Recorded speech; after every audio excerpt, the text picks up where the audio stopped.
To me, I'd let the Senate A decide. defiant Donald Trump says he takes no responsibility for impeachment. No, I don't take any, zero, to put it mildly. As Democrats prepared articles of impeachment for a full vote in the U.S. House of Representatives. No one should be allowed to use the powers of the presidency to undermine our elections or cheat in a campaign, no matter who it is and no matter what their party. We all took an oath not to defend a political party, but to uphold the Constitution of the United States. History is testing us. But Republicans say history will view the move differently. There's no way this can or should be viewed as legitimate.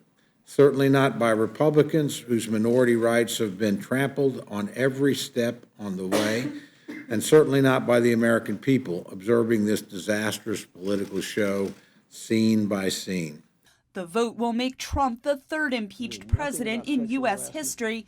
Democrat Zoe Lofgren, involved in all three modern impeachments, says Trump's actions are the most serious. It's never happened before in the history of our country that a president would just simply say, I don't like what you're doing, and you get no information from me. That's astonishing. Several House Democrats who represent Trump-supporting areas agree, risking their political fates in next year's election to vote for impeachment. This is not something that you can do based on polls and based on what a political consultant tells you to do.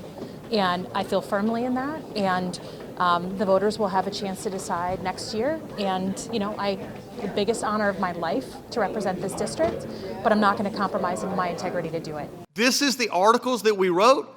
The impeachment battle in the U.S. House has deepened party divides, and the coming trial is already dividing Senate leaders. The head of the Republican-majority Senate has said he will work closely with the White House. The Senate is meant to act as judge and jury, to hear a trial, not to rerun the entire fact-finding investigation because angry partisans rushed sloppily through it. But the Senate impeachment is meant to hold a president accountable, said his Democratic counterpart. Mitch McConnell said proudly he is not an impartial juror. Do the American people want Mitch McConnell not to be an impartial juror in this situation? And I would ask every one of my Republican Senate colleagues, are you impartial jurors? The 3-month impeachment process about to end in the U.S. House and is just getting started in the U.S. Senate. Katherine, Gypson, VOA News, Capitol Hill.